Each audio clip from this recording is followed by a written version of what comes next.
Hey, good morning. Some pillow talk here again. Sometimes, um, just wake up at this stuff that is on my mind, that just kind of comes to my mind. And it feels really important. And very simple, like some simple truths. Well, here's one of them. The importance of the spiritual master. It's the foundation of bhakti. So anyway, when I woke up, this was on my consciousness, my mind, how simple it is. So I'll just throw it out there while it's here, see where it goes, uh, talk about it a little bit. So, yeah, it's, a lot of people are looking for, um, they're truth seekers, looking for the truth, looking for God. Some people might be looking for God, see God as truth, or looking for the truth. Why are we here? What's the purpose of life? Universally, what is the universal purpose? So anyway, in the lineage, in the Gaudiya Vaishnava lineage, it's taught that the foundation of this truth is spiritual master, is the person that is empowered with a spiritual truth beyond this world. So anyway, the books, there's these books in lineage, just kind of like the Bible, they call the devotion scriptures. And they're very important in this understanding, like where to realize the truth really clearly. Um, yeah, really, where to really get it. Um, Sorry, I can't see the chat. To get this. Yeah, so anyway, the foundation is spiritual master. Another word is a spiritual transcendental associate of God. Um, a lot of people don't like that word God because it's been misused. People use that word, and even though they don't even know God, they sometimes act as authorities. And so one of the obstacles is there are many people that represent God as a spiritual master or as a minister, but they're actually not real representatives in the truest sense. It's more of that's called religion.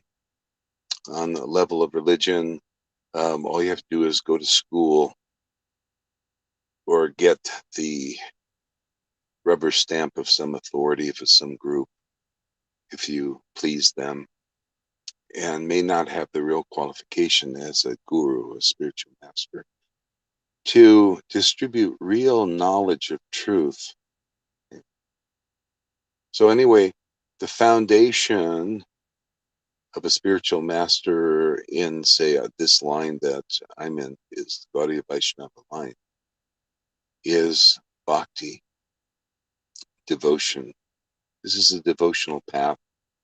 It leads very quickly into the kingdom of God, which is an internal consciousness, awareness of truth.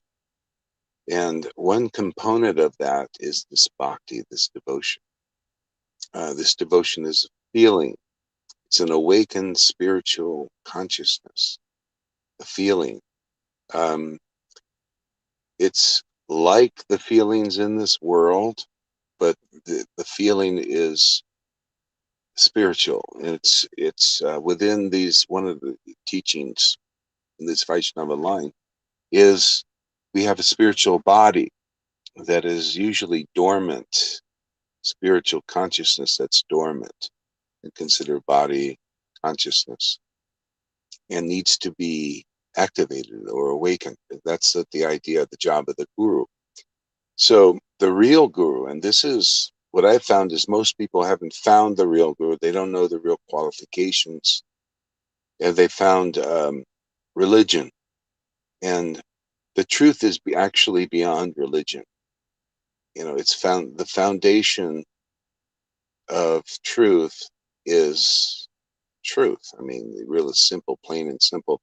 Foundation of truth is this bhakti, is this devotion.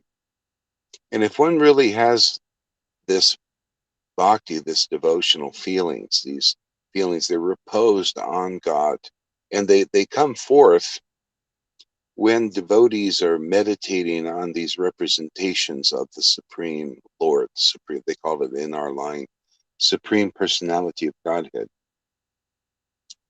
Some people think, oh, the Supreme or God doesn't have a personality. Well, actually, you can realize this supreme aspect of the Godhead or the truth is the Lord does have a personality, and it's spiritual, and it has to be tasted and relished with awakened spiritual senses.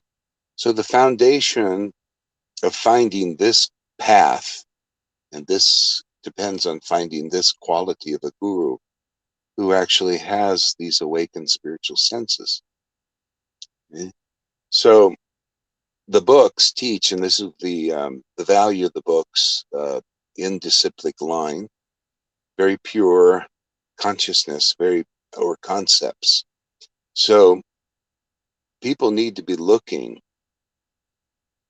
for where are the symptoms of this bhakti, because the symptoms of these bhakti, the books, the postgraduate books of A.C. Bhaktivedanta Prabhupada teaches that the symptoms of these people have this, it's actually rare bhakti, rare experience of the Supreme Personality of Godhead, is when they chant the names of God, which are considered, according to spiritual truth, non-different than the Supreme Lord.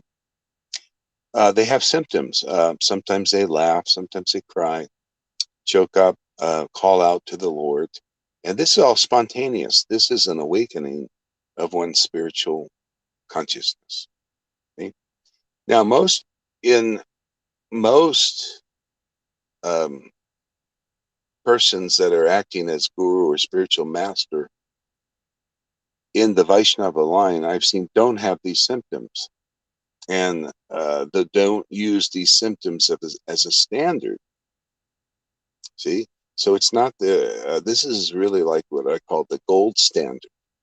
This is the gold standard of finding where to get this bhakti quickly, because that's the whole point of the Gaudiya Vaishnava lineage, is to transmit this bhakti and this consciousness, these conceptions, so that other people can quickly find the pot of gold. This is like pot of gold. It's like finding the treasure.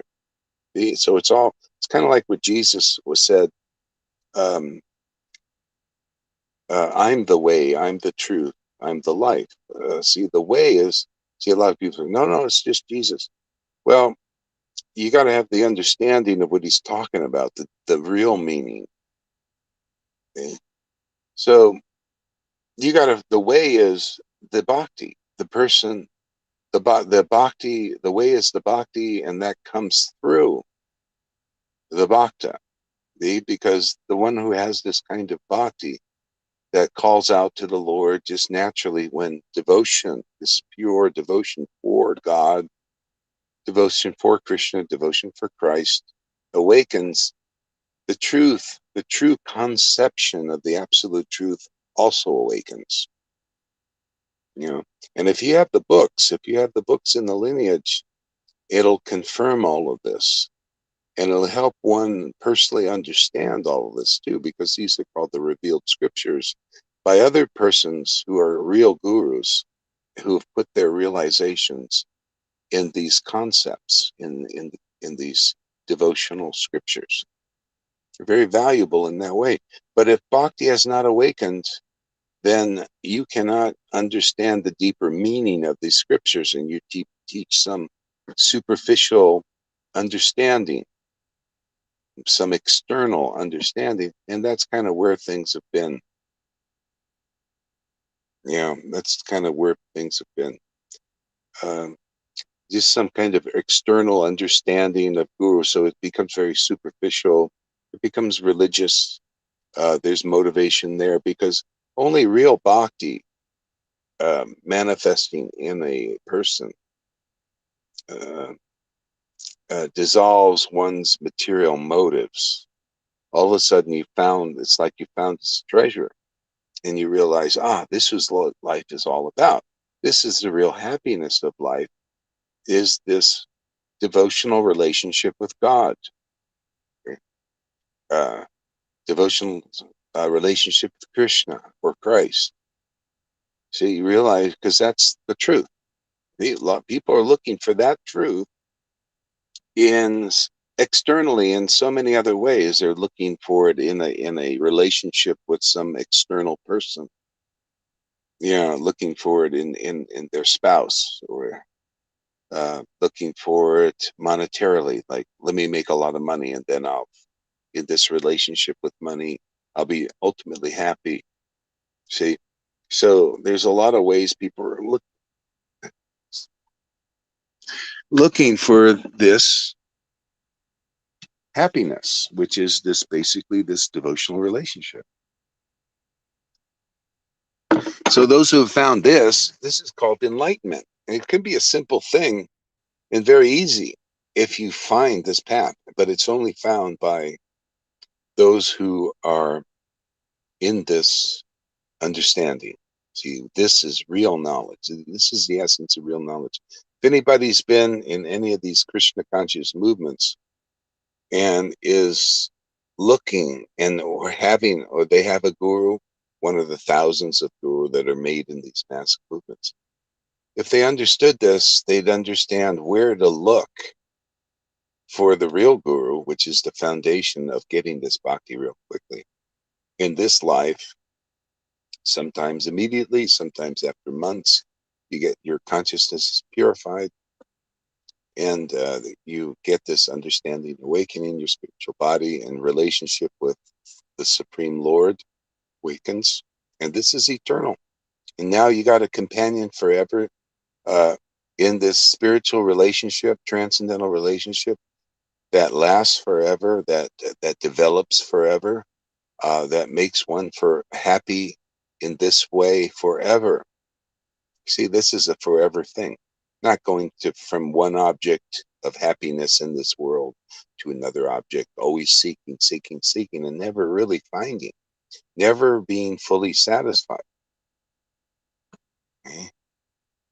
So there's some people who teach a level of enlightenment that's not fully it, and that's called this Brahman level. And they teach, well, this is it.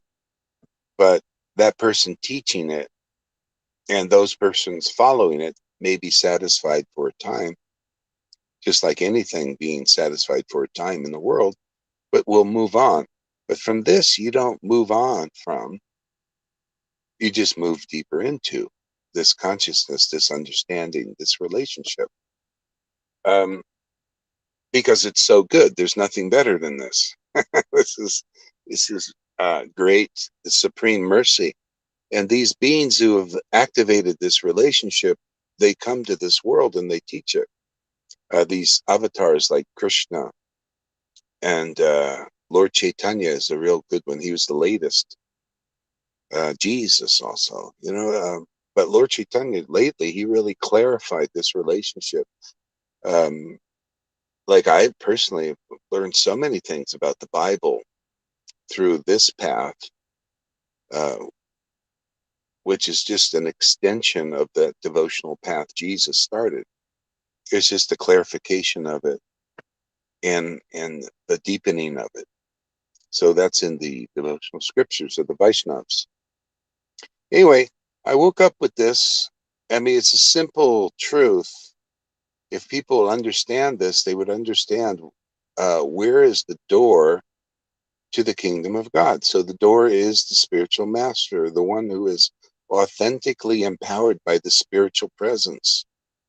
They carry that cloud of mercy. And it is mercy because if you get this, you found the greatest treasure that you could find in this whole universe. And I don't mean just this world. If your soul had went to all the planets and the different places, what's being taught here in this one discussion is the greatest treasure. There's nothing any greater than that. That's what the books teach, and that's what the realization of a person that has their spiritual consciousness activated and in action in this world. Okay, so I think that's about it. Let's see if we have any comments or questions. Here's the chat. Chat. Here we go. See if we got any questions or comments. Any questions or comments? Okay, so I'm still just waking up, and I just wanted to do this. I hope I didn't step on anybody's classes. I didn't even look. I just wanted to, just get it out. Okay, so thank you very much, and we'll start probably start a sadhu satsang in about a half an hour, I think. So about 30 minutes from now. Okay, thank you very much. And if you have any comments, put them in the comment section here, and questions or comments, and let me know. So this was our pillow talk. Just woke up.